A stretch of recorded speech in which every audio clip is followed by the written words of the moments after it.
And we're off. Time. This is another episode of the Southside of the Wall. It's your boy, Jay Jay Targaryen, Targaryen, aka Justin Lee. But fuck it, I'm What just happened? Jay Targaryen right now. Gotta give a special thanks to Lord Nah, Ray you Martell muted, putting Ray. this shit together, getting your boys on YouTube for the first time. Let's fucking go, Lord Ray. Thank you. No problem. This is a pleasure, an honor. I do regret for another fucking week. The Italian Bull is back with us now. Your Grace, the king in other realms, but he's Lord Mac today. Mac, how you feeling, G? I'm feeling good, man. It's fucking o'clock in the morning on my off day. Thank you, Ray. I love you, man. The hard work, gentlemen. I appreciate the work too. I appreciate it. I love it, Yeah, man. this is fucking awesome. The man I'm trying to vote off the island is still giving me fucking quality work. That's the beauty of this show, bro. It's fucking excellent. Hold on, that's my fucking job to ask people what they're gonna have. You stay in your fucking lane. What's going on in Game of Thrones in the series? We got a show for y'all today. There we go. Now, Justin. Damn. You forgot about the intro, you crazy The dude. Southside of the Wall. Now, I don't know if you fucking people out there ever recorded on StreamYard. Ray just fucking pressed the intro. The mics went numb. Motherfuckers doing sign language in the camera. I'm going through with the opening. The motherfuckers like the intro. We got an intro. Yellow fucking goofy on here. We got an intro. We made it. Bull, what's up, baby? A show What up? with the Italian Bull got an intro and it's doing fucking numbers on YouTube. Look at God. Look at God. Now, I haven't seen you people since before Christmas time. Let's do a little fucking cliche recap of the holiday season. Let's start with Lord Ray Martell. Ray, know we under some circumstances right now, but how we going into the new year? I think the new year, shit, man, 2022 was fucking rough. So going into the new year, I'm looking forward to continuing to grow with my brothers right here on this show and all the fucking BGR shows and all the Juke Joint shows and all the Three Kings shows and all the fucking 3-point stands and everybody, man. Like, I just want everybody to come together the way we talked about, and that's what I'm looking forward to putting forth going into 2023. I think that it's going to be a big year for all of us involved with the growing of something special. So that's what I'm looking forward to, and that's that, man. Yeah, I think I see big things on the horizon. Your Grace, how you doing, the King? What we looking at? What we looking at in 2023 in your eyes? I'm doing good. I agree with Ray. 2022 was tough for me as well, but I'm looking forward to improve very soon. You know what I mean? I got that faith and belief. But 2023, I'm looking to keep doing what we're doing as far as with the South Side of the Wall. Looking forward to the things we got going on with Ray's Juke Joint. I mean, it's been pretty smooth up until this day, and I expect it to stay that way. As far as the New Year's go, I'm not really a celebrate the New Year. Here we go with this shit. Not the countdown. Motherfucker doesn't celebrate anything. Yeah, I celebrate my birthday, but I'm just saying celebrate every day to be alive. That's I'm not a big New Year's guy, but for people who into that, enjoy yourselves, do whatever you want to do. I ain't got nothing against it. I ain't trying to tell you how to live your life. That's just how I live my life. I don't celebrate New Year's. Wow. So, Bull, please tell me you got something fucking excited planned for Sunday, New Year's Eve or something, man. Nah, man, it's an amateur night, man. Amateur hour. So, gonna chill, keep it low key. But it's going into the year of 23, the year of Michael Jordan. So, I think everything should be going well. Riding a high wave, last couple of years, 20, COVID, all this bullshit. So, yeah, happy to be doing the show here with you guys, diving into the Game of Thrones universe, teaching our young Padawan Justin over here about the game, how to survive it. You called him a Padawan? Not live in Flea Bottom. Yeah. Called him a Padawan. Well, no, like fresh out of Flea Bottom. We was talking about it before we started recording. Like, I was the last person to start the series of Game of Thrones, so I am literally the infant on the show. Exactly. So, yeah. When I go into 2023, I want to be able to, take some excerpts from the book. I could be well versed in the visual show too. But like the guy said earlier, like we've been having to adapt. It's been a fucking turbulent year at some points, but we have no choice but to look optimistically into 2023. So I want more naked pictures of Daenerys Targaryen. I want to see more topless Sansa Stark. Miss Sunday, I want to see more sex tapes of I thought you were more into twin porn. No, not at all. Porn of twins. See, speaking of porn, you category. You read my mind. I want to start the show off with Peter Baelish because he had, he had the brothel in King's Landing. I think it was the smartest real estate and the smartest occupation you could have because men always submit to the flesh. And he had the coochie running around King's Landing. He did have the pussy in his pocket per se. Yeah, literally and figuratively. I'm sorry. I can't. I don't. Oh my god. I'm just. Wow. I am fucking losing my mind. Wow. Yeah. All right, Justin. I'm sorry. Well, Peter Baelish. Yeah, he was the. I'm laughing because the segue just didn't seg. It just. Yeah, no. I wish. Did you get lost with the twin thing? Or something else, but we was really on topic. Oh, hey. Well, no, Justin ignored the twin thing. I think everybody else got it. No, I'm not. I hope our audience at home sex did is supposed to be between two people, not 4 and 5. In vitro? No. Well, Greg is here. Greg is here checking us out. Hey, no, Jamie Lannister. Cersei.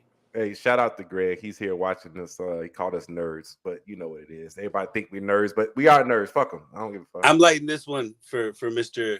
Greg Braggs. Yes, light it up for Greg Braggs. Justin. So here we are, man. We're at the end of the year. We're going to 2023, and we are closing out our first recap of a season of Game of Thrones. This shit went by quick, Ray. It did, right? It did. And so we ended last episode. We ended last episode with season 8. I mean episode 8, right? And Ned was locked up. Arya was on the run. Not yet. Not yet. No, she was. Oh, essentially, yeah. You're right. Yeah, she was on the run because Khal Drogo got stabbed. Khal Drogo was dying already. Fucking the wall was going crazy because they had just killed a wake or whatever. How you call it? A white. They killed a White Walker.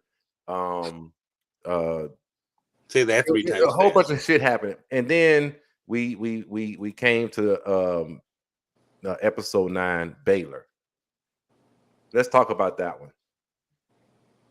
Yeah, I mean, it just opens up with kind of going into the Lannister side of things. You got the war going on between Jaime-led troops with Tywin and Robb, the King of the North.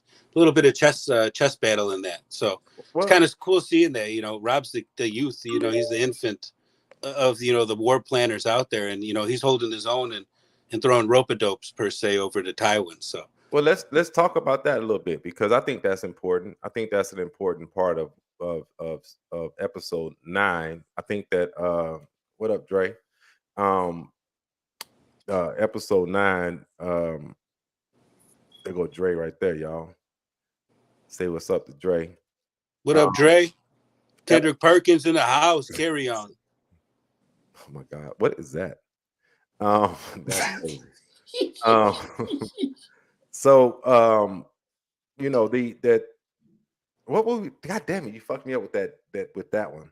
That last the Battle of River Run here. No, we had the Battle River Run because we had Tyrion had got up with the mountain folk. What was his name? Fucking whatever, son of whoever the fuck. Mostly they was like that. Dark. Yeah, and then he showed up to his dad. His dad was like, "You're gonna be the fucking vanguard, and with you and your fucking band of misfits." You like how Tyrion fought in the Battle of River Run? That happened in episode 9. I still don't even know what the fuck vanguard means. It just means in front. You're on the front lines. The vanguard. The vanguard name. Yeah, well, God damn it. I mean, I was in the Army, so I understand exactly what Vanguard is. But that's what it's called. The Vanguard is like the people who go first. They're in the front. You know what I mean? That actually, you should be your strongest fighters or your pawns is what fucking Tywin basically was thinking. And I like that you allude to chess in this, and where you're going with it. I hope you do, because Rob just kind of outplaying people a little bit here. You lose one piece, you grab another. But the one thing I thought about Rob in this moment was Rob was he had to make a decision. Was he gonna go this way or this way? You remember that, Matt? Yeah. Mm-hmm.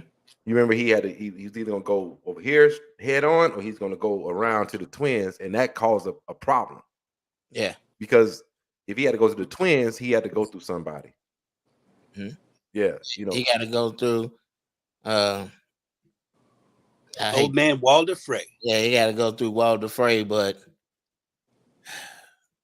yeah, actually it was a good decision because he was gonna get his army too. You know what I mean? So him going that way wasn't bad. You know what I mean? It wasn't. Well, bad. he had his army. You needed to get through Moat Cailin, right? That's if him going to Walder Frey added more man to his army, which is so you're saying he should have listened to Theon. He should have listened to Mr. Reek, Future Reek. I don't know, because Theon brought that up, saying fuck Lord Cailin or Moat Cailin and Walder Frey. We're gonna go around, right? You can't do that. You can't go. No, I'm not saying he should have listened to Theon. You got that wrong. I'm saying him going to Walder Frey was the right thing. And he added man to his army. Because he fucked up later. Well, that's later on, but at the same time, when you decided to come to Walder Frey and asked to pass through the twins so he can go around and gain a strategic advantage, Walder Frey was like, "Yo, you got to give up some shit, bro." Yeah, exactly. And that's what it's about. The other part was when they had to decide who was going to go talk to him. Y'all remember who went to go talk to him? Yeah, Catelyn, right? Catelyn Stark, man. Yeah, I mean, I'm gonna be honest. In this instance, she made a good deal. Yeah, really did. Yeah, that wasn't a bad deal. The deal wasn't. She came from history on that though, because her family was cut off from the Freys. They married the Starks. Let me finish this real quick, bud. Yeah. This is where he should have listened to Theon. Theon told him how Walder Frey maneuvers. Like, he's not really trustworthy. He let him know, like, hey, this guy will go whichever way the wind blow. So what Rob should have understood in this point is like, yeah, cut the deal, but understand who you cutting the deal with. That way you're thinking farther ahead. You know what I mean? And I think later on down the line, that's where you'll find out that's where kind of Rob made a mistake at. But his mother, in this instance, because I don't like Catelyn Stark either, she made a good deal on this one. I honestly can't say this is a bad deal. That was a good wartime move. That was a consigliere type. What? Move. I'm not marrying no women that look like the white version of Viola Davis to secure the realm. That's bad. Like, did you see Walder Frey's daughters? They were beat down. They look like feet. And he's been through them as well too, so they all have herpes, all that nasty. So you could see it in the episode. Yeah, look at when Cutler was talking to him, he was rubbing on his 15-year-old daughter's booty, the pita bread. Yeah. Yeah, that's pretty 15. Rough. And it looked like she had a volcano on her top lip. Who knows? Yeah, exactly. You know, disease was rampant in that day. They didn't have penicillin. The point. It's not about how the woman look. No. I get your point. But Walter Frey said it himself. It's not about how the woman look. It's about you need to make an alliance at that time to make the best decision for your military. For your Do you remember what Walter Frey said to Robb Stark? What did he say, Bull? He said, "Why should I have to worry about what other families do?" He told you everything right there. He didn't give a fuck about anybody except himself. Whoever had the best offer on the table. So he'll turn his back on you in a half a second. Well, at that time, zero loyalty. At that time, what's the name told him that? I just got through telling you that. So he should have. Yeah, you should have told him that. So Rob should have understood who he was dealing with when he made the deal. My point is, it doesn't matter what any of them women look like. that he had to choose from. What matters is that deal was a smart deal to make because he needed to get his army to pass through those, to get across the river or whatever. Well, he didn't need the army to get past. He just needed the army to get a strategic advantage. Yeah, he just needed to cross the Trident. It makes it a lot easier. But at the same time, he needed them bodies to go against the Lannister army. Yeah. So to me, that was a smart deal. And at the end of the day, that's what really won the battle of the Trident, or what was it called? Whatever. They when they won that battle is because they had that many soldiers, and the Lannisters was not expecting that. Well, that was the veil. The veil. And this is my no, it wasn't the veil. The veil didn't send no soldiers. Well, no. Remember, there's a 20,000 North soldiers, correct? So they splintered. 18,000 is with Robb, and then the other 2,000 were defending the veil. The other 2,000 met Tywin. Yeah, that's when he fucked with Tywin. Tywin thought all his men were going to be where the 2,000 men were. And so they got slaughtered. They just slaughtered the North guys. Yeah. Mm-hmm. So it was great tactic. He told that scout what happened was that Lannister scout he caught. He sent him back. Yeah, he sent them back. That was smart by Robb. Knowing that he had gave him the wrong information. Yeah, that was smart. So he had seen the wrong information. And that's when Cullen Stark, remember, injected in that far as she was like, how you gonna let him go? And he told her then, like, hey, and that's when he gave her that look. I got that motherfucking look. That shit was cold. I think one thing is pretty cool though, is that I don't know if you saw with Theon and his arrows shooting down ravens with messages. Intercepting messages and shit. So they didn't want them to get the word out. Right. Some early CIA shit right there. Yeah, he was shooting the ravens down because you can manipulate messages too. That's when he told him like, "Yo, Walter Frey could do whatever. He may be sending ravens out to kind of fuck you, basically." Yeah, you know what I'm saying? So yeah. But I mean, Theon. I'm gonna be honest. Theon, he was a coward in some ways, but in Robb's case, he was giving him very solid advice. Yeah. No, he was a good consigliere for him. You know what I'm saying? Greyjoys were battle tested. He was raised by the Greyjoys. So I mean, not for nothing, he lost and he became a squire to the Starks, but he had some moxie about himself. He just was more into pussy than he was battles. Well, that was Theon. Theon's problem was he just loved pussy too much. That's man's greatest downfall, ain't it? There it is. What I was finna say? Oh, Robb though was a very intelligent military mind when you think about it. I mean, he was smart. Yeah, for sure. Well, you're trained from day one with that shit. So yeah, he was. Justin, what about this right here, buddy? Yeah, I mean, you get a glimpse of basically a passing the torch. Like Lord Commander just gave you a sword that was in his family for 5 fucking centuries, and not only that, he changed the pommel to identify you, not as the bear of his family, but the wolf of yours. But the blade itself was Valyrian steel. That's important. Yeah, of course.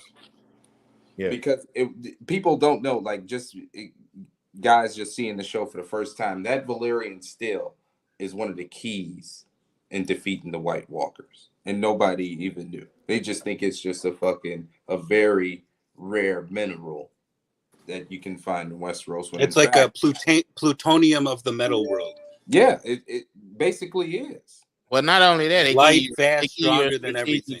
Advantage on the battlefield too. What's light, faster, stronger, more lethal, more cut through any type of armor as well too. So kind of like how people putting switches on Glocks these days. That's kind of what Valyrian. What's a Glock, Mac? Fucking Valyrian steel. I mean, you just your have dagger during that time. Like, think about it this way: like in when you're in like a battle or whatever, if you have the better weapons, you're probably going to win. Absolutely. And Valyrian steel gave you the advantage over of normal steel because Valyrian steel was the strongest metal, lighter. You know what I mean? Stronger, lighter. Yeah. So then soon thereafter, John walked away and he met this guy, Bull Targaryen. That looks like Maester that's Aemon. Maester Aemon, yes, the fellow Targaryen. It goes back from the House of Dragons. We started off in the show with the House of Dragons, but going in with the Targaryens and how that lineage goes back to Rhaenyra. Fucking forgot her name. Rhaenyra, the Dragon Queen. Rhaenyra, Ricarda, Rhaenyra. Not today, Junior. Yeah. Today, Junior. Yeah. But just seeing that lineage go back there, so you have that historical mind and the Maester out at the wall, and I think that's Aegon's prophecy. Having a Targaryen always at the wall too. Kind of going through with that, spreading that knowledge. And Justin, well, was it Mac? No, Mac, it was you. You said something about this earlier. This quote. Yeah, we all do our duty when there's no cost to it. Honor comes easy then. Yeah. And you know what? I love that because I'm gonna be honest, right? When everything going well in life or whatever in a relationship, it's easy to do the right thing, right? It's easy to do what you're supposed to do.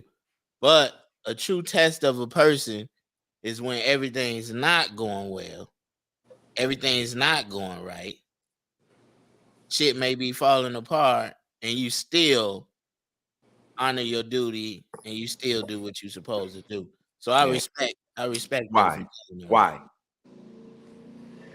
We're stop, Justin. We're trying to talk about something important and you playing. You talking about honor and duty? Ain't nothing more honorable than Grey Wind and fucking Rob. Oh my God.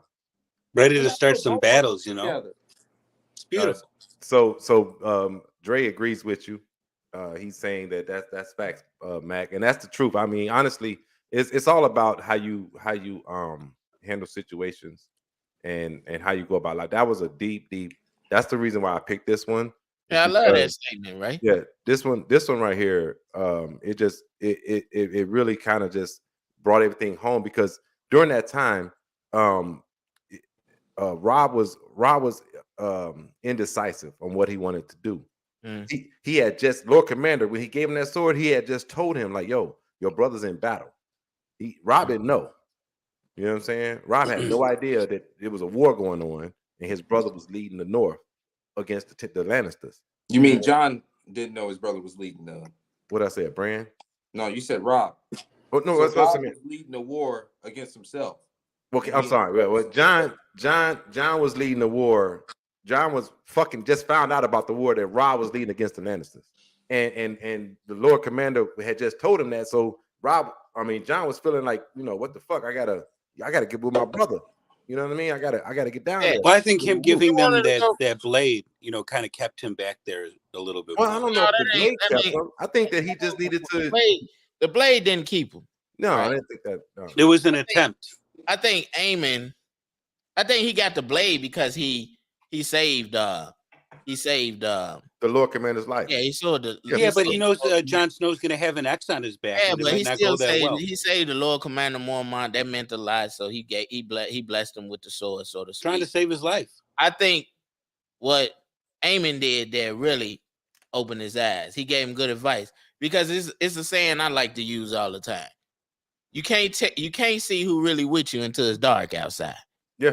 In your darkest moments, that's when you really see who with you, right? Mm-hmm. It's easy to be there from somebody when everything going right, or it's easy to love somebody when everything going right. So when things going right, it's easy to be right, or it's easy to be there from somebody. What tells how honorable you is, or tells your true love or your unconditional love is when somebody is doing absolutely wrong. Agreed. And you still able to stay there and stick there. That tells. Well, I don't know. Explain Jorah Mormont in that situation, then. Not to kind of change gears a little bit with that, but you're talking about that relationship. Dude's an assassin. He's a spy. No, I think I know where you're going with this, Bull. But I think Jorah was initially he was playing both ends against the middle. But then he fell in love. Yeah, he wasn't honorable at first. And he also started believing as well. You know, the love is part of believing. But I mean, he heard Daenerys talking. He saw how she moved. He saw whatever, and he was like, "Yo, this motherfucker right here, I'm kind of feeling this bitch. Like I'm like really, whatever." Let's be real. He wanted some. He did. That's what I'm saying. He really. Well, I think that's inevitable, but isn't it also inevitable that you find out that he was essentially a spy? I mean, the only reason she found out is because somebody brought it to, her attention. You know what I mean? I think with him, right? He was never an honorable person. Think about it. He was running from one of the most honorable persons in the Game of Thrones, which was Lord Eddard Stark. Good fucking point. Good. So he was never an honorable dude. So to me, I'm not saying you can't be you can't go from being not an honorable person to an honorable person, because you can always, evolve or make changes. Right. But I don't know. Ned always wants to be at this point, he wasn't honorable, bro. He didn't have any honor about him. He's always trying to behead everybody, though. He's not trying to behead everybody. I mean, the series literally opens up that way. He's doing his duty, boo. He's doing. Come on, he's done it a couple. Oh, boy, you can't do that. You can't do that. He said he was going to take Jamie Lane. He keeps calling him the Kingslayer. He's going to take your head, Kingslayer. The kid was deserting his duty, and that he was the warden of the North. You can be honorable, but you can also be dumb. Well, I mean, shit. Everybody's fucking dumb at some point in time in their life, but at the same time, if you're doing something in the name of the law of the land, because that's what you do, that's what he did. That's honorable. He cut his fucking head off because the dude fucking deserted. He deserted his post. And Matt, say something. Say something right now. Before you go, Justin, I'm gonna let you go. When you desert your, because he was telling him the truth, by the way. The whole time, like, listen, Joe. When you desert your post in the army, when like say for instance, you go AWOL in the army. It's the same thing as desertion and AWOL, right? So say you leave the army and you just never come back or whatever, motherfuckers will hunt you down. You would go to fucking jail. You feel me? Yeah, but don't you investigate? Why? No, ain't no investigation, motherfucker. You supposed to be here. If you were supposed to be here, we could have stopped this Night King shit a long time ago. Hold on. If you were supposed to be at formation at 6:30 on Monday and you wasn't there Tuesday, Wednesday, Thursday, Friday, and this goes on for fucking months or whatever, motherfuckers gonna hunt you the fuck down, and then let you get a fucking traffic stop just for a broken tail light, and they find out you a fucking a deserter from your duty in the military. They gonna snatch your ass back and you going to fucking jail. Yeah. And back in the day, it used to be straight up like it would be firing squad, like for AWOL. It ain't that no more. Off his head. It was that serious. But let's get back to it, man. What I was gonna say. I'm sorry, Justin. Yeah, I'm sorry. Yeah, no, because Max, I don't know if you remember this. When I first started watching the Game of Thrones, I got mad at Ned Stark for killing dude, right? Like, damn, Mac, he was telling the truth. Why he got his head chopped off? And you told me back then, and you still telling me now. It's not about the White Walkers. It's about his responsibility at the wall. That's why he got his head chopped off, and it ain't has shit to do with the truth. Nope. Your responsibility doesn't end with feelings, or it doesn't end with cause it doesn't end like you don't stop being a parent, or you're doing your responsibilities because something happened that could, that's you didn't foresee or might not, or he's telling the truth. You still have a duty to carry out. His duty was, if you're on the wall, you leave your post, you get killed. That's his duty. It's his rule. Yeah. And it was simple. It was very simple. Yeah. And you know that when you take when they take their oath at the wall, if you desert your post, you getting killed. So you can't blame because this guy seen something and he happened to be telling the truth. That still doesn't negate the fact Lord Eddard Stark has to carry out his duty. It's that simple. Yeah. Your duty never ends. Whatever you signed up for, when you sign up for something, whatever you sign up for, you got to stand on that. I don't understand why it's hard for people to understand that. I don't know. His negligence almost got everybody killed. It has nothing to do with feelings. It's about, that's your duty. That's your honor. You gave your word to do that. So you're supposed to stand on that. It's that simple. No, absolutely. So we had another situation that happened. Justin, you remember when Ned was in the dungeon? Yeah.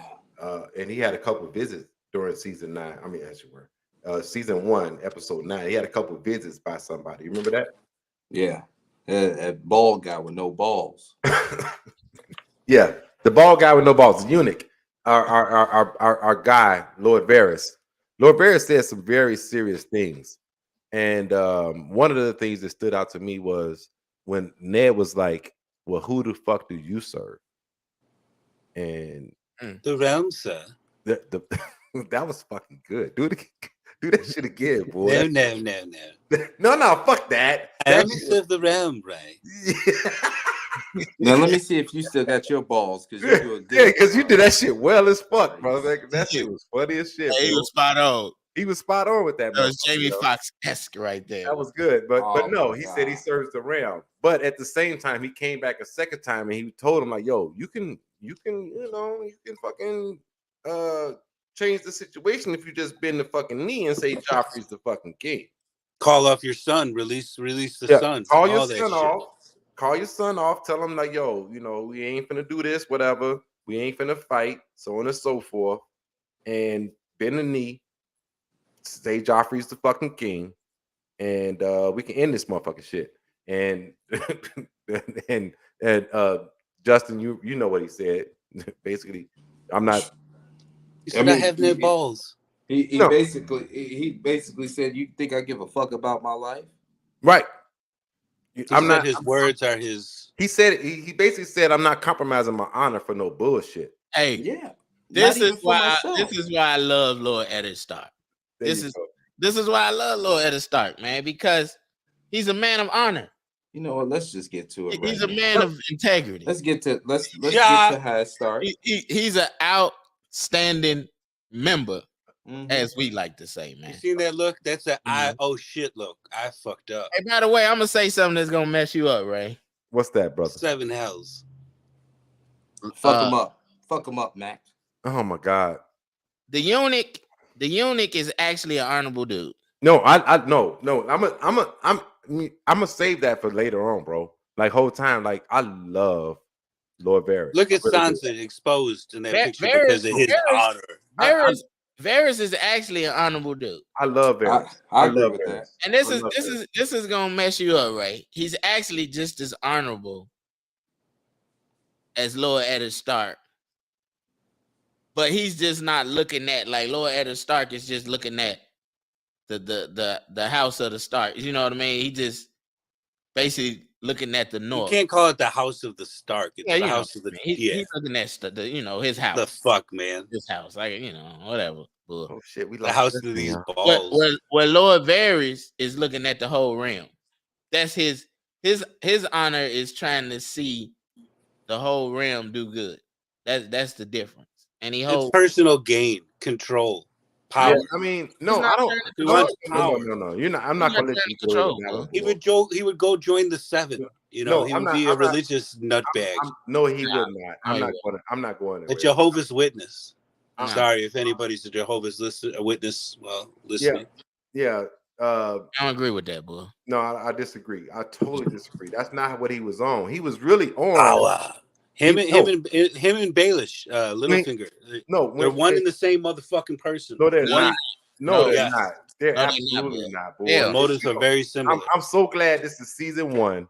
I'm so glad this is season 1, and we're only on episode 9, and we got fucking 7 more seasons to go, because what you just said is going to get fucking debunked as we continue on throughout the seasons, because that is not what Varys is on. Varys ain't on that shit at all. Maybe you need to rewatch then.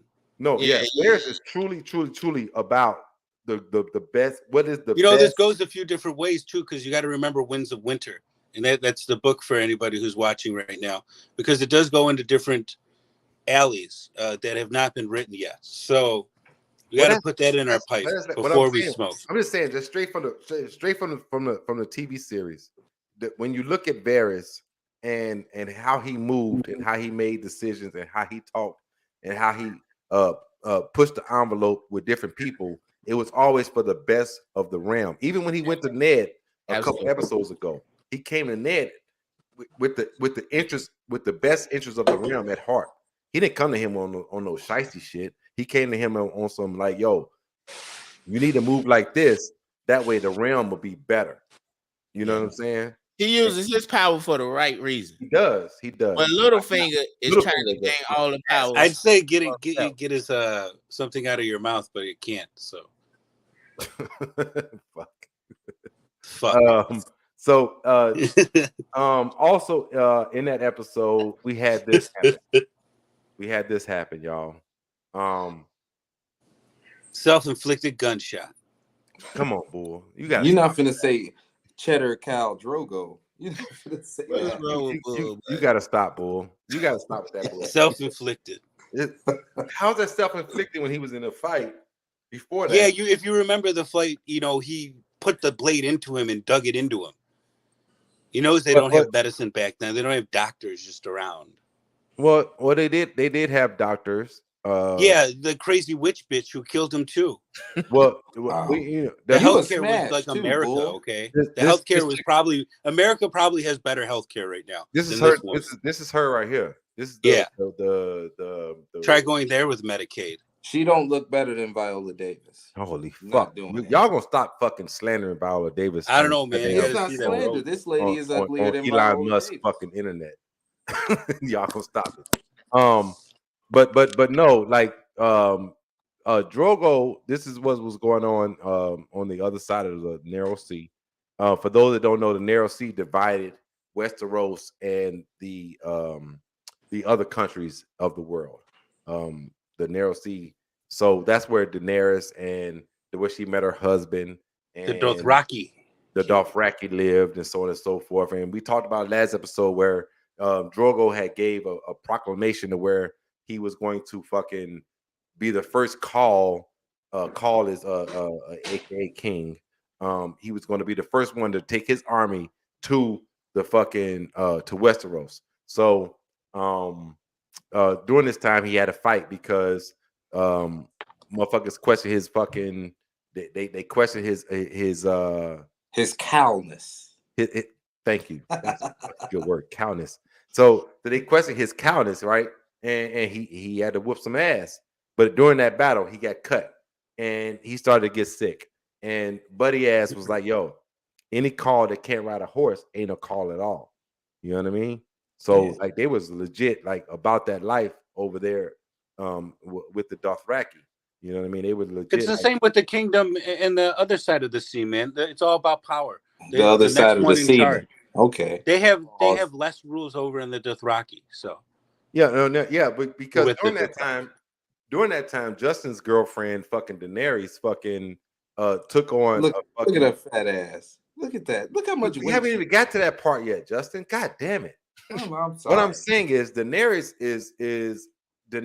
was she took on the fucking witch and made them daughters of the fucking Khaleesi, right? Or maids of the Khaleesi or whatever. And she was responsible for this.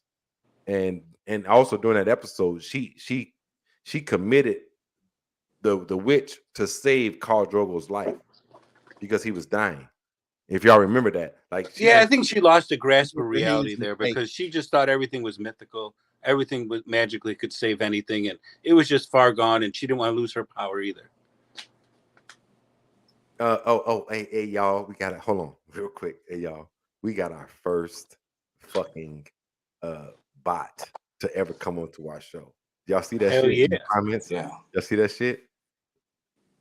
Hot girls for you. Hot girls for you, y'all. We got our first bot ever.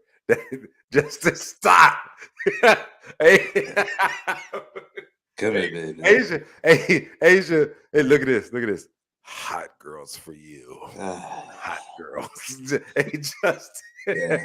Hey, Bull, you think they from Flea Bottom or what? No, they gotta be from Flea Bottom.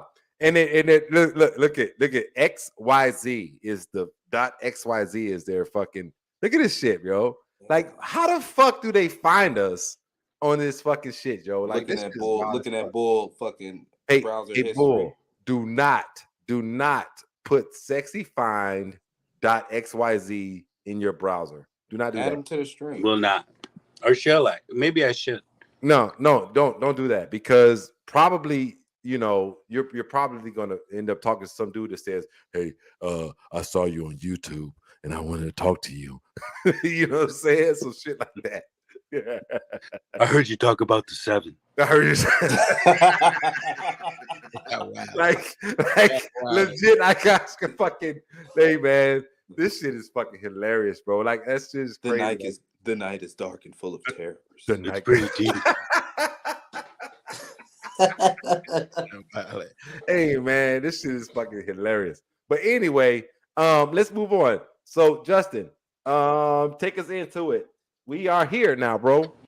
Oh fuck! Fire and blood. Fire and fucking blood, bro. Hold on. Before we go there, let's just end it. Hold on. I'm wrong. This is on me. And Mac, forgive me, brother. Mm-hmm. But I have to. I thought you was gonna skip over it. It was beautiful. No, I can't.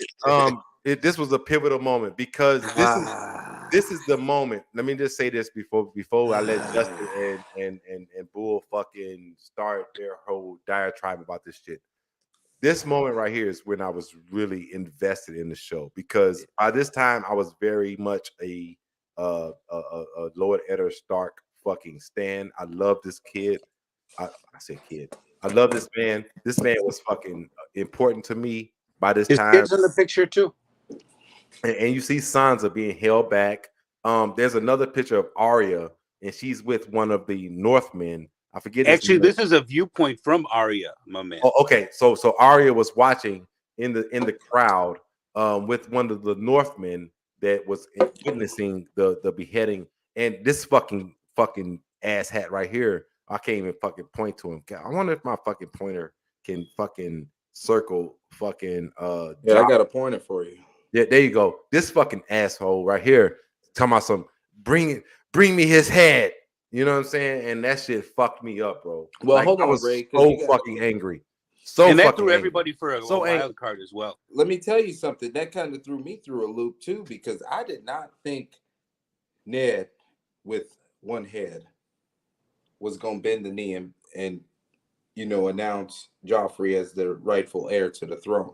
I did not think he was going to confess to some fake treason. He did all of that just for Joffrey, just to still butcher this man, this very honorable man. King Mac got his head cut off in front of the whole King's Landing. I mean, he did it for his daughter. No. He went under the pretense. No, he was just going to get banished to the wall. He had no idea that shit was going to happen. But you had to foresee the batshitness that was King Joffrey. You can't bet your honor on that shit, or Cersei, because she because at that time Cersei had already played her card. Because Cersei had already played her card. She's continuing to play it with her son and with the fucking crown, my man. Yeah, there you go. Yeah, for sure. She's continuing to play that shit. Yeah, she was. By this time, she had already told her son, basically, you are beyond reproach. Win or die. For our early listeners, win or die is something we talk about. We went into a couple minutes about that motherfucker. Yeah, but I'm saying like legit. She basically by this time had started to tell this young man like, yo, you are beyond reproach. Nothing you do can be questioned. You are the fucking king. But and he's already supposedly inbred, so he's going to have some not completely good mental shit going on, like your ass. Yeah, no, exactly. I can feel it. Bull, not for nothing. You're absolutely right. Like he's already fucked up because he's looking at his father fucking die, right? And yeah, his father, quote unquote, die. And he looks at himself in the mirror and he's like, yo, I don't look like this motherfucker. Like, I don't even look like my mama. I look like my uncle. You know what I'm saying? Yeah, but he looks like his bank account though, so it doesn't matter. Imagine that being your fucking life though. You know what I'm saying? Like you looking at like fucking like in the mirror and you see your uncle, Justin? No, like I'm not imagining that. Yeah, you should because you're a Targaryen. Yeah, well, I look like my grand cousin too. So I mean, not to mention it's he all probably has normal to like me. webbed feet or something. Yeah. No, you know, They not for just don't nothing. show When I yeah, but fuck it, never mind. Let me just He move did on. it for his daughter though, Bull. Why did he do it for his daughter, Mac? I don't understand what you mean. Yeah, it's the dumbest shit I've heard all day. When he admitted, not admitted, but when he said that Jeffrey was the rightful king, well, his daughter begged him to do it. Sansa, you're talking about, right? Yeah, he did it. Yeah, you know why? She's fucking like 9 years old, wanting to be the queen. She doesn't want him to fuck that up first. I don't think she wanted to be the queen at that point. That point, she doesn't. She still wants power too, in my opinion. At that point, she doesn't want to be the queen with. So you saying in that moment, Bull? You saying in that moment that she's already thinking about like moving up in status because she believes she's still betrothed to Joffrey. To that extent, but at the same point, I think she definitely has a lot of question marks. And I think you see that with her decision making going forward in this episode and going into season 2. So you're seeing her thought process changing, but she's evolving in the show, just like all these characters are. They started out very young, taken out of your natural habitat in the north, brought here, to South Beach essentially. She's always wanted to be in the South, Exactly. Yeah, exactly. So now she's living it, and she's not. Maybe it's not what she thought it would be. So I think that thought process is changing, but power is still that thing that I don't know. It also she's going to start using that power too to potentially save her family as much as possible. With the witnessing of the events that was just going on with Ned and the two fickleness of what Joffrey and that leadership is doing, and saying, yeah, we're going to banish you to the wall. We're going to just shame you in public, to chopping off the motherfucker's head. So yeah, I've been trying to figure out like what does Joffrey want out of Sansa? Because if you watch the last episodes of the season, especially episode 9, he's walking around showing her, her father's head on the pike. He's a sociopath.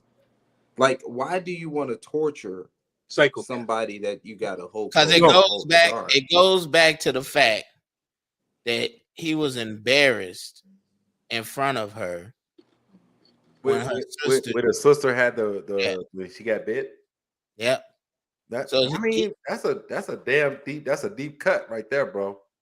That's a deep cut. I don't know if I ever put that together. You didn't. He's always been a little bitch. I would say that he's been a bit. Think about this, right? He didn't start being spiteful to her until that situation. Other than that, he was being kind to her. After that situation, I don't think he have the propensity to be nice. I don't know if he does. I think he was nice to her. He even apologized nice to her. In the beginning, he was nice. I would never treat you this harshly again. When the fuck did he say that bullshit? No, he did. Remember, they was in the courtyard. I don't remember that shit. And I guess I don't know what he did. In the garden of flowers, at King's Landing, he said this shit to her. No, I think they was in King's Landing. I don't know if it was an argument or something. He walked up to her and said, "I'm sorry, my lady. I would never be that harsh." Yeah, he did apologize to her. And not only that, but when they went to Winterfell, I'm gonna get the footage for your ass, Ray, because I don't like your body language. When they went to Winterfell in the beginning of the season, he was very he was nice to her. Then he was kind to her. He was kind to her all the way up until the point where Nymeria bit him. And after that, that's when it started changing. That's when he became vicious for us. Yeah. So, Justin, at the end of season 9, they kind of left it kind of vague, but then they brought us back to the war. There was a war going on, and in the middle of the war, Justin and Bull, this man right here was at the middle of it. Yeah. Tywin Lannister decided, the most powerful man in Westeros. I don't know if he was Hand of the king. Well, he wasn't handed the king yet. Well, No, he was, I believe. Yes. Yeah, he was. He was decreed during the fucking farce. He was decreed while he was in war, so he couldn't really have his seat at council. Right. That's true. That's true. But at the same time, he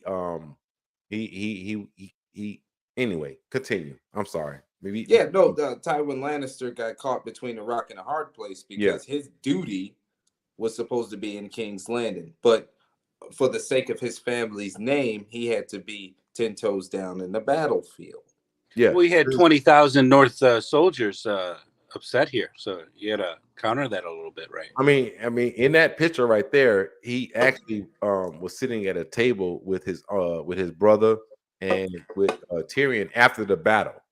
And Tyrion, as you know, Tyrion was being like carried on a stretcher. Like, yo, he woke up, was like, did we fucking win? Right? Yeah. And what's my man name? Bronn. Bronn was like, yeah, whatever, motherfucker. You passed the fuck out. We wouldn't be having this conversation if we didn't win. Right. Basically, that's what he told him. That is what he told him exactly. So so he went into the into the chamber and he had a conversation with his dad. And in this moment, Tyrion was like, yo, I'm gonna stay here. You take your ass to King's Landing and get your nephew under control. No, his nephew and his sister. Yeah, and his sister. Well, I mean, I'm just gonna say this. Tywin knew who Cersei was. He said that, but he knew exactly who. They named him he named him the Hand of the King in his stead. No, I understand what I'm saying. Yeah. What I'm saying is, I think that Tywin understood who Cersei was, and he knew that she couldn't be. She's like a fucking wild fucking horse that can't be fucking tamed or whatever. And when he said that, go down there and get Cersei under control, but basically focus on fucking. In my mind, I'm thinking that Tyrion understood that like his mission was to get Joffrey under control. And not only that, what he's saying is like, okay, at this point he's losing the war. And we lost Justin too. yeah. At this point, they're losing the war. He already had a talk to his other son, which was Jaime, before this. Yeah. Telling Jaime to get it together. And of course, Jaime didn't get it together. And then he also it wasn't going so well for him with the war with Robb Stark. Yeah. And now, not only did they chop off her Lord Eddard Stark head, which they could have used him in negotiation to get for him to get his son back. Right. They also lost one of the daughters. Well, that's the other thing, and I didn't bring it up. I didn't. By this time, we had already had Jaime be captured. Mm-hmm. You talking about that bald-headed demon, Mac? That's one of the daughters they lost? Yeah, that's one of the daughters they let out of their custody right there. And now that he let that daughter escape, and his grandson, the Goofy King, the Idiot King. What the fuck? The Goofy King? The fuck? You just making up random shit now. He is the Goofy King, dummy. Goofy King. Yeah, Bull don't know what Goofy means. Yeah. Goofy co-host. We gotta send him an urban dictionary. There was a picture of Arya. And then we weren't talking about Arya. We were saying Arya escaped, Bull. You gotta catch up. And then the idiot and then the Idiot King chopped off Lord Eddard Stark head. So now instead of them having 3 Starks in their custody to probably make a deal with, they only got one. They only got one. So he telling his son, he telling Tyrion, hey, go to King's Landing, because your nephew is an idiot. Yeah. Your sister don't have any control over him. So I need you to go over there and clean this up and gain control. Yeah, for sure. For sure. Yeah. And that's the thing, like Tywin was understanding, like, I'm losing in the field and I'm losing politically too. Like I'm losing negotiating leverage with Arya being gone and with fucking Ned not having a head. So now what left do I have to offer these people? That's why he said but the main point is he just got his ass whooped. Yeah. And he lost Jamie. Yeah. Jamie has been captured now. So he understood. You got Rob bitch ass talking about some. Yeah, I won three battles.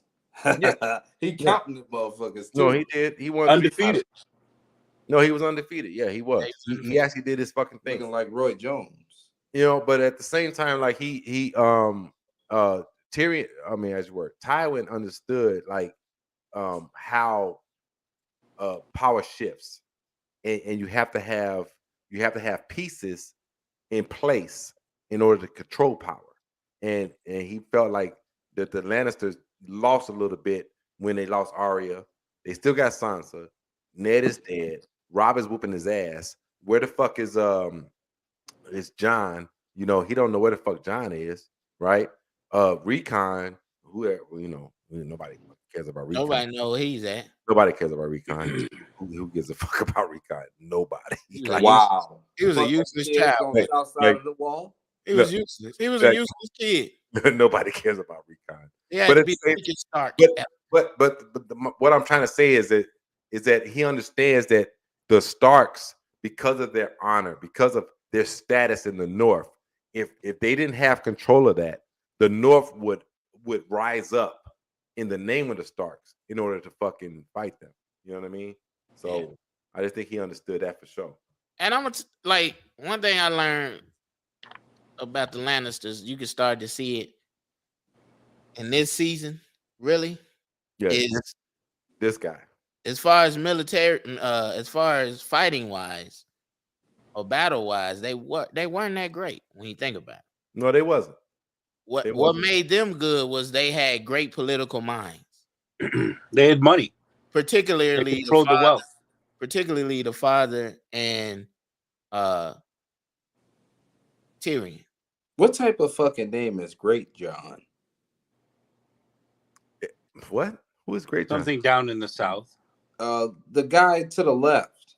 Oh yeah. Great John. Yeah. He was, but this was Rob after the battle, and he was having a conversation right here where they had just got Jamie, and they had just told him, like, we got Jamie fucking Lannister.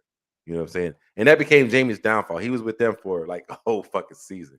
But anyway, and then Arya was on the run whole time. He's supposed to be so great. If he was a great swordsman, why he get captured like that? Well, he supposedly he chopped down 10 men. Watch your motherfucking mouth. No, he chopped down 10 men. He chopped down 10 men. Yeah. But let's get to it real quick. We got to get to it. Huh? Why is he disrespecting him like that? Well, everybody's not as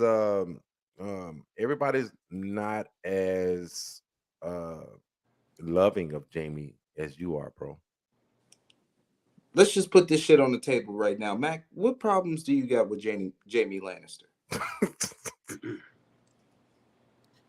He sleeps with his sister. He has no honor. He pushed the little boy out the window because is that because he stabbed the king in the back after he was sworn to protect him? Yeah. And is that because he pushed the little boy off the fucking? He deserved it. No. Little boy should have died because he was sleeping with his sister. They wasn't sleeping when they was doing it. Okay, continue, Mac. Those three things right there make you not honorable right there. The fact that you over there sleeping with your sister, the fact that you pushed the child out the window, and the fact that you stabbed a man in the back that you swore to protect. So what that tell you? That's all you need to know. Yeah, that tells me you're a piece of shit. Yeah, exactly. Yeah. Do I need to go any farther? Nah, I think you're good, Mac. Exactly. Yeah, I think we're good. Justin, Khal Drogo, he's a vegetable, bro. He's a zombie. Fucking Veggie Tail should have him as a stunt double. Or something. Yeah, Bull, that Daenerys had brought her witch into the tent where Khal was and performed. Say that again, Matt. Huge mistake. No, she didn't understand it. She thought that the witch was honorable. No, but I'm saying they understood it though. Who? his people. Oh, the Dothraki, yeah, for sure. Yeah. So So not a lot of people are a big fan of the witch. Yeah, he. That's what I mean. You just said like Mormont, right? Mormont was in love with her, so he was pussy whipped. He was blind. Yeah, the same thing Well, with I these. can't say he was pussy whipped. He was just. Well, she asked was for magic. She was looking for a miracle. Daenerys was looking for a miracle to try and save her. It don't have nothing to do with believing in magic, right? She's supposed to take on these people. Well, that's why they brought in the fucking horse, his horse, and fucking split the horse's throat. I mean, that scene was fucking pretty graphic, bro. Even I got a little like, whoa, like queasy with it on that, huh? But I'm talking about bull. What I'm saying is, she's supposed to have took on these people beliefs, right? She was their Khaleesi or whatever. Yeah, for sure. So she should abide by their rules. They didn't believe in witchcraft. Well, they should have. No, they should have. Well, that to a certain extent. But if he lives, Drago, if he lives, then that changes everything. Everything else is off the board. But he wasn't going to live because they didn't believe in it, bro. If it happens, it happens. They didn't believe in magic, but what happens? The fucking burst dragons right after that. It wasn't like they didn't believe in magic. It was just outlawed. Isn't that magic? But then everybody vows to fucking it was. Hold on. It was just outlawed. Justin. Huh? Where'd you get that from? I don't remember that. No, like when they was about to perform the ritual to try to save Khal Drogo's life. Fucking what's the long-haired guy who was going up against Khaleesi every demand she was making? Right, the brother. He was like blood of my blood. Yeah, he was like, this shit is forbidden. Yeah. So that it doesn't mean that it's not they don't believe in it. It's just forbidden to practice within the tribe. But I'm saying it's forbidden for a reason. You're right. Yeah. It doesn't necessarily mean they don't believe in it, but they may think it's dark or whatever. It's a sin. Yeah, it's not good. It's not good for them. But what I'm saying is, if they have a belief where they outlaw something, then it's not going to work for them because they don't believe in it in that way. That's what I'm saying. So that type of magic or whatever you want to call it wouldn't have worked for him because he doesn't believe in it.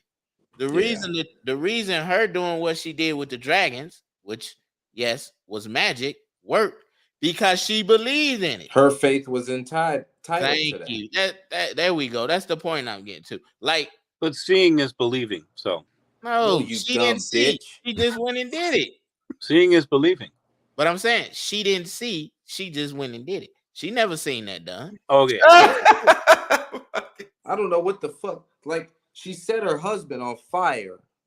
Put the only set her husband on fire. Put the witch in the fire, and then she walked in the fire and had the dragon eggs on top. Yeah, there we go. All of that right here. Yeah, she was ready to go. She had all her body in that motherfucker. Yeah, she's never seen that done. She never seen that. No, you're just kind of rolling with it at that point. The reason it worked for her because she believed in it. That's what I'm getting to, bro. There you go. You also got a little lucky too. No, it's not. Bull. Come on, man. Everything had to be right. No, it's not. Boy, there's a reason why it didn't happen for like you're not understanding. You're not understanding what I'm saying, and I hate to say it. I understand what you're saying. Ray gonna disagree with this, but this is just the truth. If you have a spiritual bond with something with something you wholeheartedly believe in, or you have faith in it, when something happens, you're gonna believe that faith carried you through whatever spiritual beliefs you have. If you don't believe in it, no, it's not going to work for you because you don't have any belief in it. I get what you're saying. I'm not negating that fact. I don't understand why that's hard to understand. She's never seen that done. Never. Nobody has. Because she had the belief in it. You understand what I'm saying? Nobody has. The reason it didn't work for Khal Drogo because he didn't have belief in that. He didn't believe in the dark magic. Thank you. You don't think anything that witch had to do with everything might have helped spur those dragon eggs a little bit? No. Hell no. If it was up to the witch, I don't think it did. It didn't hurt the fact. Yeah, to be honest with you. Magic works in mystical ways. Nah, she had nothing to do with it. I swear to God, Bull, I was finna fucking pull the plug on you. You was talking this what fucking buffoon. Fuck? Holy shit. I was going Holy Bull, shit. I He was booted this me from a close. live know that chat. was- You understand? That's crazy. I was this fucking close, Bull. Yeah, I was gonna nuke your I ass. was- you know what I mean? But I didn't even know that was a thing. I didn't even I'm know gonna be honest though. When I seen this in the show, when she burned the witch, burned her husband, and then she walked into the fire. At that point, I wasn't thinking about, you know what, these dragon eggs are gonna hatch. Fire can't kill a dragon, Mac. At that point, I wasn't thinking that. At that point, I was thinking she didn't went crazy. That's what I was thinking. I'm like, Of course she did. She done lost her mind. Yeah. But here's the thing, right? And this with Daenerys, period. One thing you have to give her is she had unlimited belief in what she was doing. I don't know. Personally, I think she's a little crazy, and this was the first episode of that. Get the fuck out of here. When it pertains to anything in regards I think to Jon the Snow would dragon, have to tell you something differently. Any fanatic is considered crazy. But here's the other thing, and I want to just touch on this because Mac brought it up, and you said I wouldn't agree with, or not agree. I wouldn't. I think you said I wouldn't. I said you wouldn't like it. I wouldn't like it. See, here's the thing about things like that. So let's just say you were born into anything. It doesn't matter. You were born into believing that born into a sex. No, you were born into believing that Legos are the fucking foundation of every house, right? He's out of here. He's out of here. Done. What the fuck did you just do? Don't worry about that. Go ahead. Go ahead, man.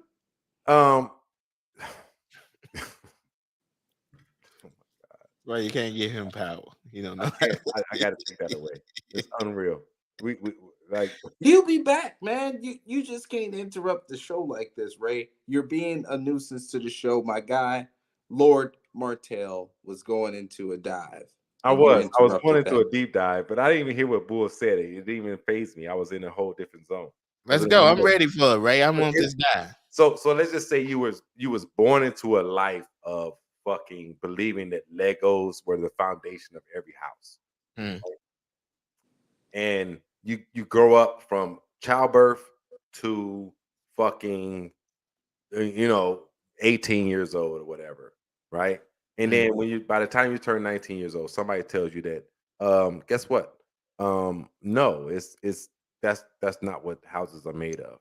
You know what I'm saying? But your belief in it is so strong because you were indoctrinated into it. Okay. Therefore, once the indoctrination happens, you are now bound to confirmation bias. So confirmation bias psychologically means that anything that happens that agrees with what you believe, it doesn't matter what it is. It could be anything. You can just confirm it within yourself that this is what it is. You know what I'm saying? So confirmation bias just basically says that you pay more attention to things that happen to you that coincide with your beliefs. You know what I'm saying? But Daenerys is a different story. Daenerys had a different type of belief. Like she was never a stark believer into this thing because she never believed that her brother was the dragon. She never believed that that she believed that the Targaryens that they were a part of the dragon, they were the blood of the dragon, so on and so forth. But she understood that there was a certain type of thing, a certain type of sacrifice that was necessary to make that happen.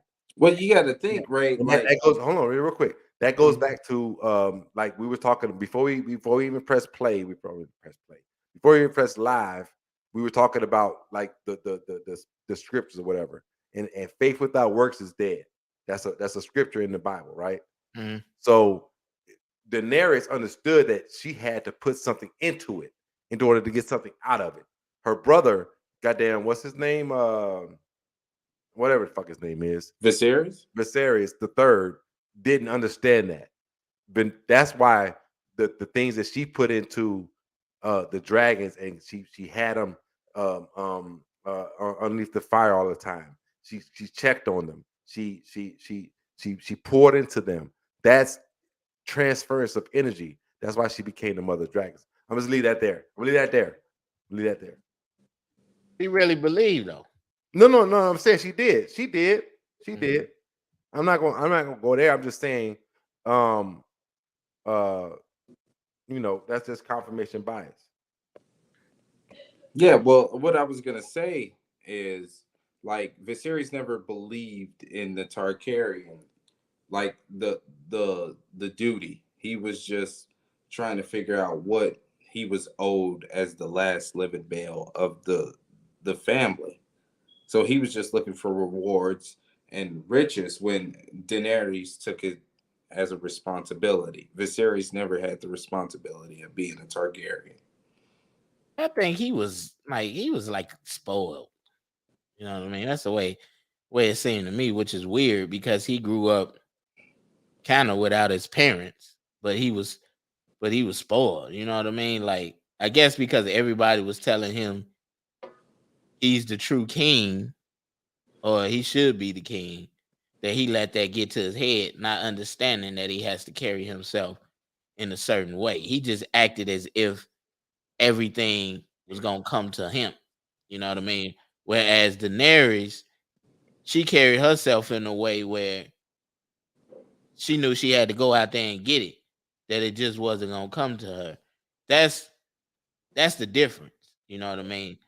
Nobody likes somebody that's a spoiled brat and just think everything's supposed to flow that way. You know what I mean? And that was his problem. Viserys had that issue. You know what I mean? Of thinking everybody's supposed to bow down to him. Yeah, like I mean, he had nothing to offer anybody that he was requiring respect or royalties from. What can you offer them? Like even the fucking dragon eggs that you were fucking auctioning off were in Daenerys' possession, and you still think everything was owed to you. Yeah, he had no patience. Too. He had no patience. Like he just sold his sister off. Why did you guys bring Italian Bull back? He just sold his sister. No, fuck that. You're fucking wrong. What are you talking about? No, Who kicked him out in the first place? You did. You fuck. Don't fucking do that again. Bull is that's fucking fucked up. Yeah. No, fuck that. Matt, Bull, you're on a slippery slope too. No, fuck. I know. I'm not. I got total control. I'm the owner of this motherfucker. Let's see. Bull, where you at, big dog? Because we're going right to you. Bull, I'm sorry. Justin's a fucking dick, and he always will be a dick, but that's why we love him, because that's how he does. I've been trying to get rid of him for 6 years. Yeah, and you did it. You did it right then and there. You did it right then and there. But we got him back. Bull.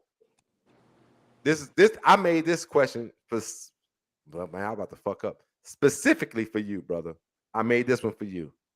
What recalls as you, so the whole reason why we're here was House of Dragons. Us four decided like, yo, holy shit, we love House of Dragons and we love Game of Thrones. And House of Dragons really sparked all of the Game of Thrones fucking love back. And so we said we're gonna do this. So Bull, is that a bowl? That's a bowl. Yeah. What did you find that was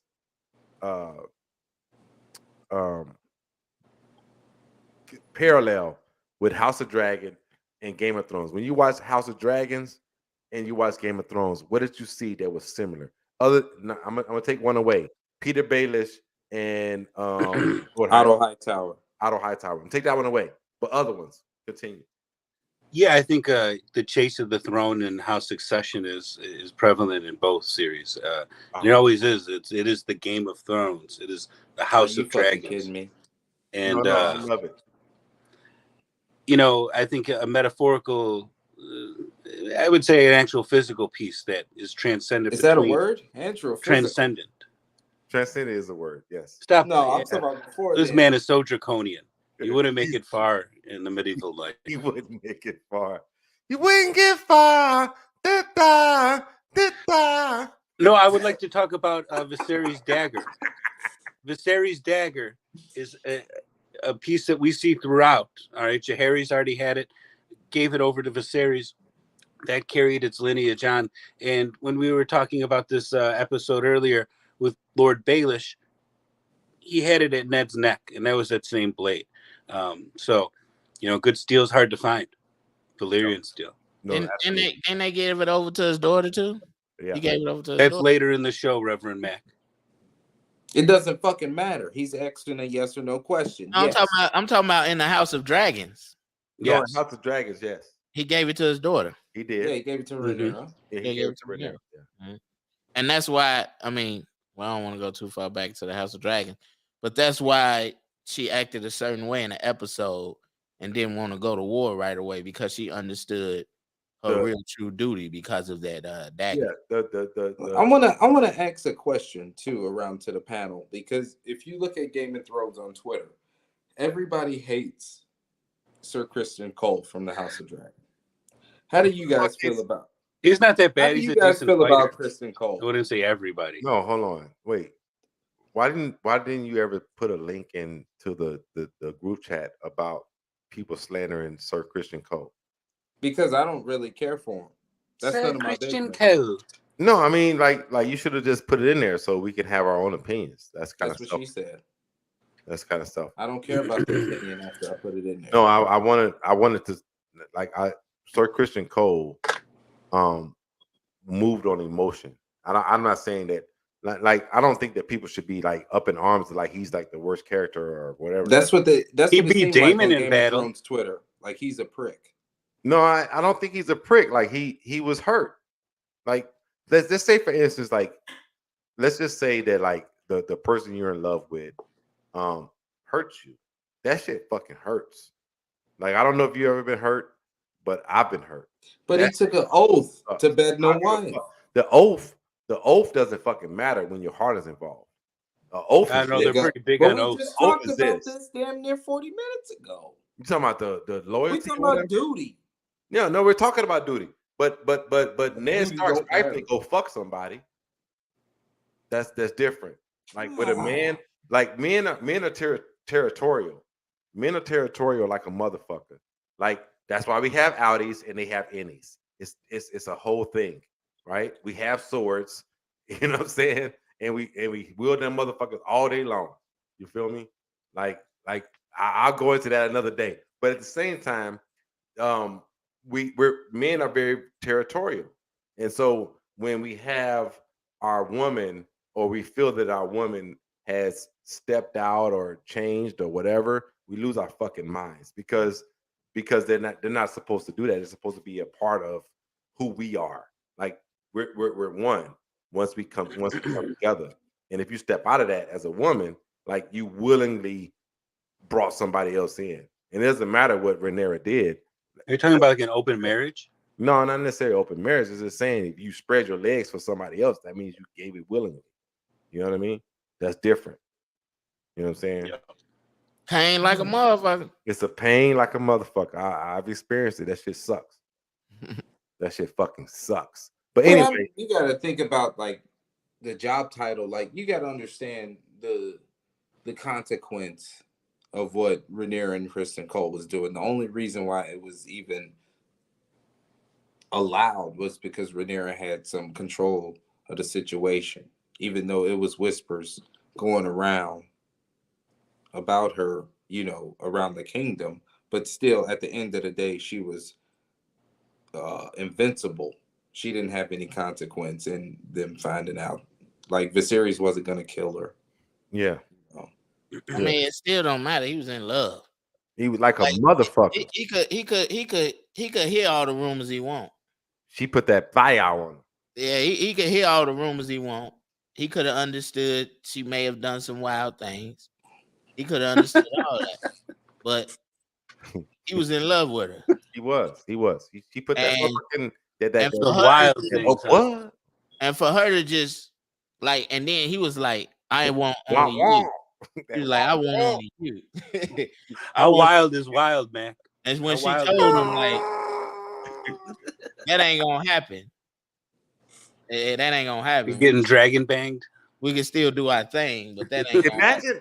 Never mind. I was finna go somewhere that my wife would have watched this and be like, you know what? I was finna go somewhere. She'd be like, we already 80 minutes into it. Nah, fuck that. I know my limit. That right there would have took me like she ain't even she might be listening to me right now. She might be like what the fuck you saying? Like if a fucking like pan comes around the corner and just, you know what I mean, like that, like then you know exactly what it is. But anyway, I have a question for the crew. We just ended season 1, episode 2. Oh, we ended with our girl, man. Season 1, episode 10. I'm sorry, we finished season 1. We ended with our girl, the mother of dragons. The droll going on her shoulder. And having said that, what was your guys' first impression after the end of season 1? Bull, what was your first impression, bro? No, just that some mythological type shit was going down with the hatching of the dragon eggs, and I mean the whole Game of Thrones. I mean, essentially changed over within a few moments with Ned losing his head, and then everything throwing up in arms over there in Westeros, and then this shit over here. Yeah. Whole new board, whole new game. Matt. I'm gonna be honest. I was after the first season, I was impressed. I mean, just the amount of characters and the amount of character building in this season 1, as far as you started to see each individual character like growing and developing and starting to see kind of where it was headed. And I don't know if it's they editing or what, but they went from one scene to another scene, but it matched so perfectly. You know what I mean? It was like, okay, I see why they did that. I mean, I was very impressed with the show, man. It's hard not to. They creating a whole world, and you are just wholeheartedly in that world, man. It's like you it's like you there, but you're not there. You know what I mean? That's the best way I could put it. I love the show, man. I never stop loving the Game of Thrones, man, because it's a hell of a show, man. Yeah, I agree. Justin. Yeah. When I look at the Game of Thrones, I look at season 1 and I see Jaime Lannister tied to a post in the Stark's camp, and Rob's telling him, like, if I would do it your way, I would lose this war. I would lose all the political leverage. I would lose the army. I just sold my marriage off to the phrase. Like, we're not doing this the traditional way. And you've seen a pup grow into a wolf, hunting, trying to get his goal, trying to get that elk. And Jaime Lannister is one of my favorite characters throughout the series because he's having sex with the most beautiful woman. He's cunning. He has some snarky stuff to say, but at the end of season 1, you've seen how vulnerable the Lannister family is. They were starting to crumble at the foundation at the end of season 1, and the Game of Thrones showed you that you can have all the gold, all the fleets you want, but there are still very vulnerable parts of your family and your bloodline that can cost you in the long run. Tywin Lannister was losing sleep as the richest man in Westeros. His family was on the borderline getting destroyed as the richest man. Hey, can I ask you a question, Justin? Yeah. Yes, man. So, they're twins, right? Jaime and Cersei. They're twins. They're, together. Sure. Who came first? It depends on what position they were doing. Fuck me. I mean, if it was anything Bran Stark was looking at, it was probably usually the guy comes first. So I would probably say Jaime. I'm pretty sure Jaime did. Did y'all catch that what he just fucking said? This fucking guy. Did y'all catch what he just said? Outstanding question, Bull. I'm proud of you. Oh, fuck that. That shit was fucking crazy, man. Hey, just so y'all know, this show is a juke joint bad guy collaboration. Very bad guy collaboration. And just want y'all to know, just support Bad Guy Radio and every episode they put out, from Black and White, from you still doing solo Southside, Justin? No. Okay, let's scratch that one. The Smoke Room, just the BGR, and just the juke joint stuff we got with Elise and Eric. Just to put that out there real quick, just a little shameless plug. Oh, Sox fans with attitude. You want to give them your Facebook too? No flogging. No flogging zone. Yeah, with Dre. I don't do Facebook. Yeah, but so I just want to make sure that you guys get a shameless plug in before we end this episode. I love Bad Guy. I found a family with my scumbag people, and it's just a good time. But anyway, let's just go here before we get out of here. Ray, who did you think came first? Jamie or Cersei? I'm not getting into that because Justin ruined it. He asked you a question, Ray. The first thing that popped in my mind was, I know he asked me a question. The first thing, stop, I'm done. The first thing that popped in my mind. Who came first? I don't fuck it. I if I had to guess, it would be Cersei. Because she was in Jamie's a very talented man. No, Cersei ran that motherfucker. Like, that's the most pussy whipped man in Westeros. But anyway, so before we go, my impression was, before we go, let me go back over here. My first impression, I was in Korea when Game of Thrones came out, and like I said, I was getting them, the pirating way. Anyway, I enjoyed the fuck out of it, and at the end of season 1, I was like, where the fuck are they going with this shit? Because I didn't know anything. I didn't read no books. I didn't know what it was.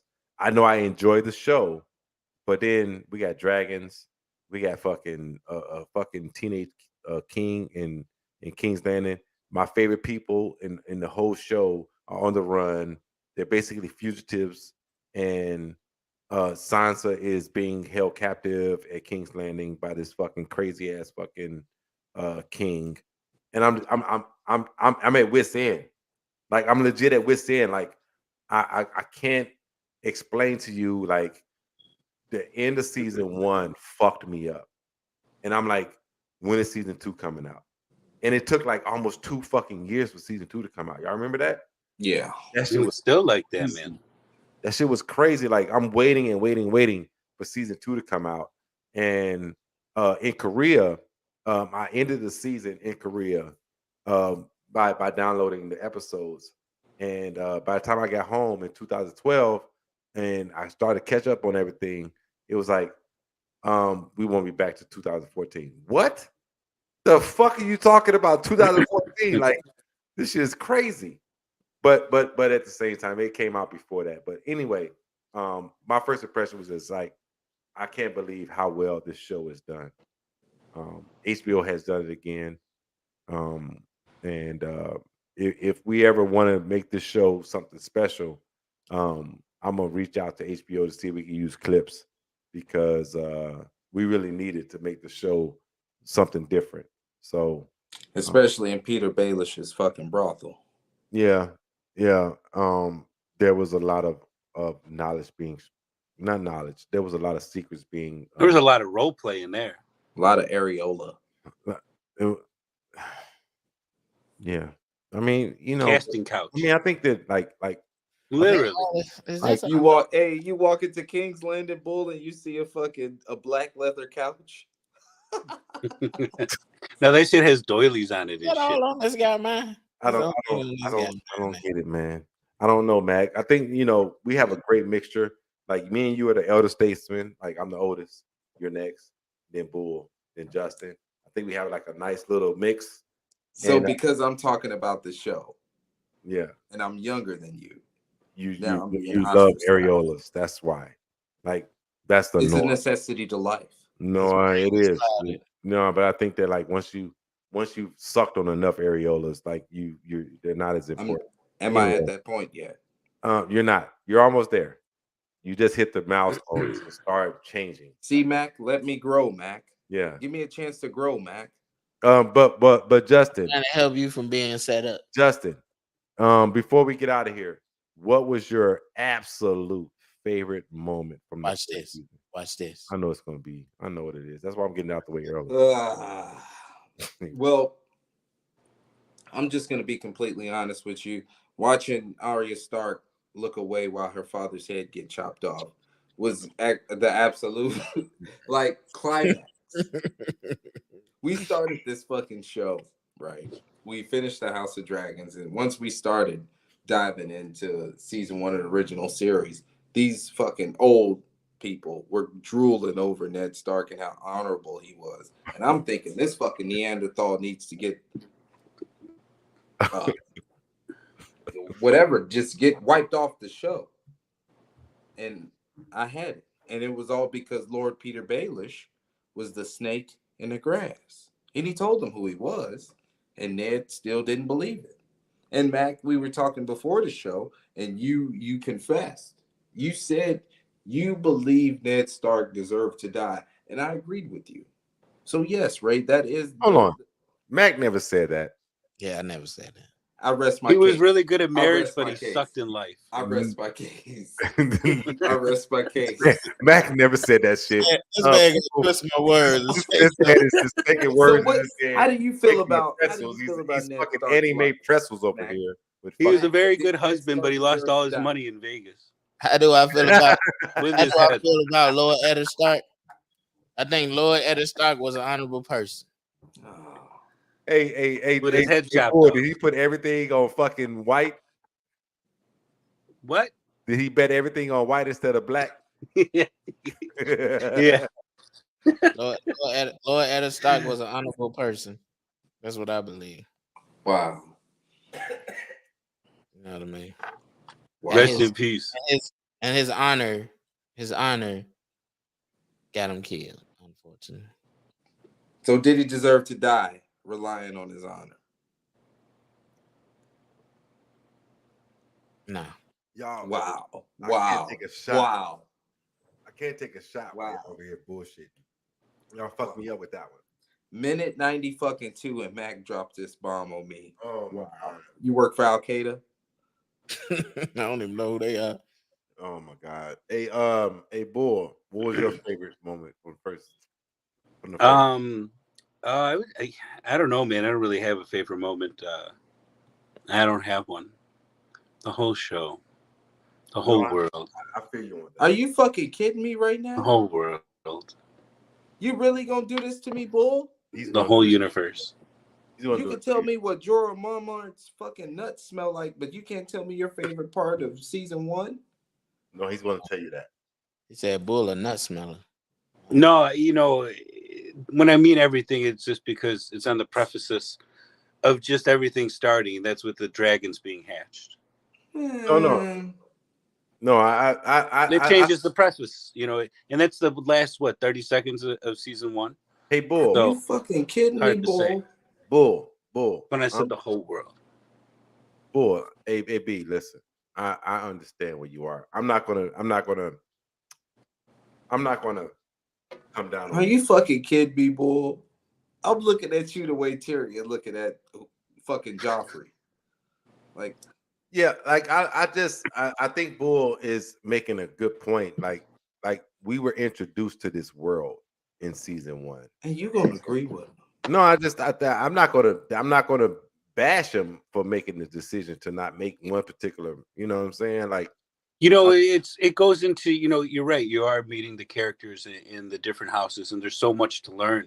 But I think one thing that maybe Justin's feeling, because he's just starting to get into this world, is you keep wanting to see it progress. So who's gonna play the game right? What moves are going to happen in that aspect? Look at the Game of Thrones on right now. Look at him in the background. Yeah, man, he got the fucking extra. It's been on the whole time playing in the background. Yeah, Oh, that I see that. That is a red woman behind them. I can't wait till we get into her ass. Because I guess, like I said, when we first started, I got some shit to talk about with the red woman. But anyway, Justin, what I already asked you. By the way, Viola Davis. Don't point at me. Don't point at me. Is it me? It's me. My favorite moment in the. You ain't get to me, but go ahead. Oh, I'm sorry, Mac. Go continue. It's on you, Mac. My favorite moment is when Tyrion smacked the hell out of Joffrey. Keep talking. For not for being smart, Alecky, and not going up there to say give his grievances to Cutland Stark. And he smacked him real hard right in front of the horses, the barns where they keep the horses or the horse stables, whatever. Yeah. He slapped the shit out of him like that. Smacked him. Smacked the taste out of his mouth, as your grandma would say. Got a couple, like 3 times. He slapped the shit out of him. Yeah, he reached back for that. And look. He was Just like when Cersei smacked his ass. I ain't do it right. What he say? He got the taste smacked out of his mouth. He smacked him into the middle of next week. Motherfucker, I'll slap the fuck out of you. I'll slap you again. Say something else. Hey, serious boy. He gave him a monster smack. Yeah.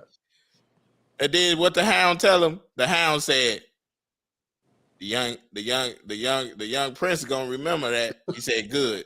I want him to remember. Yeah. For me, my favorite moment from the first season, it had to be when Ned, as you were, when Lord Eddard Stark got to King's Landing, and he was on the small council for the first time, and he went around the room. That scene kind of just like laid out like how this series was going to go. Like they legit had a meeting of the minds, and Baelish and Varys and the Maester, the Grand Maester Pycelle, and what the fuck is the little brother's name? What's his name? Justin, the little brother, Baratheon. Renly. Renly Baratheon. They were all sitting around, and they kind of just gave Ned like, yo, you really don't run shit, bro. Like we run this shit. Like nothing you say really happens. We're gonna just say, yeah, you're the hand of the king. Or That's whatever. Another connection to the House of Dragon too, because remember when right after Viserys died, like Alicent didn't have any control of the situation. Yeah, it was Otto Hightower and the rest of the fucking council. Yeah, and that's the same thing in Westeros. Yeah, and it was just kind of amazing to watch Lord Eddard Stark get to King's Landing and have to understand that you're a part of politics now, and you either get I was going to say get down or lay down, but they basically told him like, yo, we finna run we finna run this shit, and you ain't on shit, bro. We don't give a fuck about your little fucking hand of the king tab. We run this, you know what I'm saying? And they proved it by the fact of how they got him killed at the end of the season, and that fucked me up. I really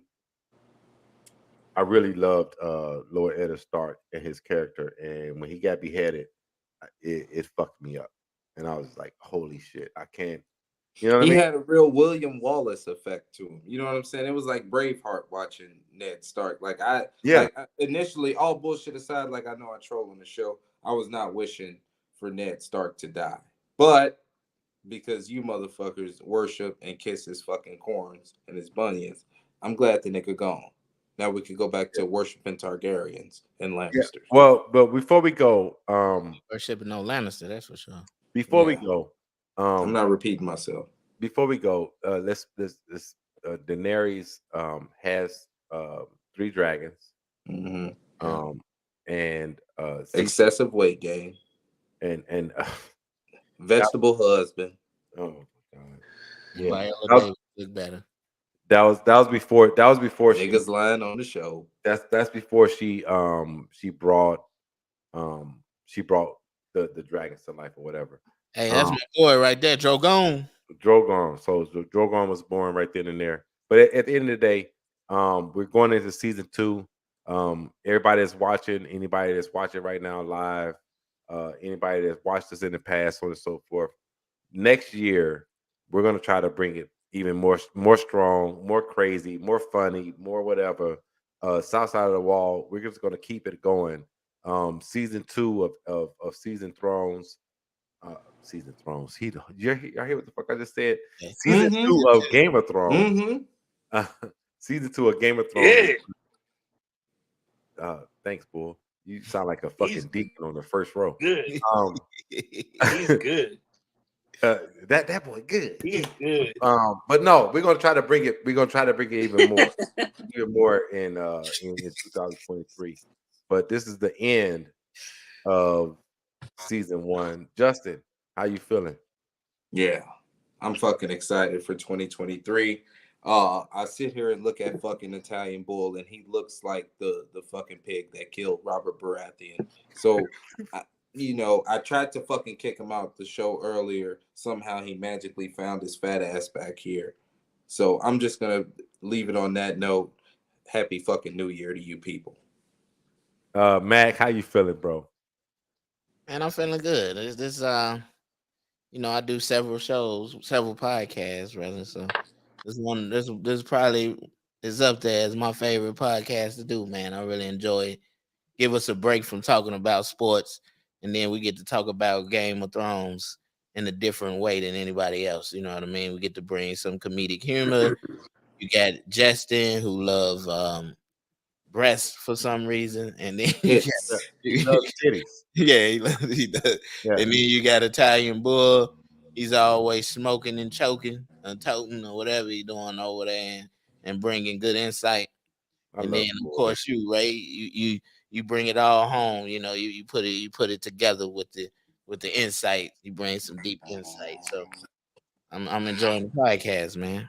Yeah. Bull. Yeah, everybody put it together very nicely, going into the world that is Game of Thrones. So pretty dope. Good shit. Yeah, I can't wait. Bull. Can't wait for something to happen to Jamie Lannister too. Well, yeah. Keep fucking wishing. Bull, things have been happening to him since he's been in the womb. Bull, you play as House Stark, right? If I remember correctly. Yeah, me and him both. Yeah, both of y'all play as House Stark. Okay. Oh, so that's your dog. So I'm just gonna say this now, and I'm just gonna leave it at that. That House Stark and you guys are gonna have going forward season 2. Excuse me. It's gonna be rough. It's gonna be rough. It's gonna be tough. It's gonna be rough. And yeah, but life's not easy. So fuck it. No. Don't kill us makes us stronger. Yeah, you guys are bannermen for the North, and I can't wait to hear how you guys think about how the North moves going forward. And eventually, my house will show up in the show, and I can't wait for that either. Yeah, Justin. Yes. You got anything else, bro? Well, I get sick and tired of fucking Mac always coming at Jamie Lannister and the whole Lannister family. They're the richest fucking family in Westeros. Like, I appreciate you not coming at the Targaryen in me. I do appreciate that, Your Grace. But you gotta have some fucking respect for the Lion. Yeah, I piss on Jamie Lannister. I said, and on that note, we out. South Side of the Wall. We'll see y'all next year. Happy New Year, everybody.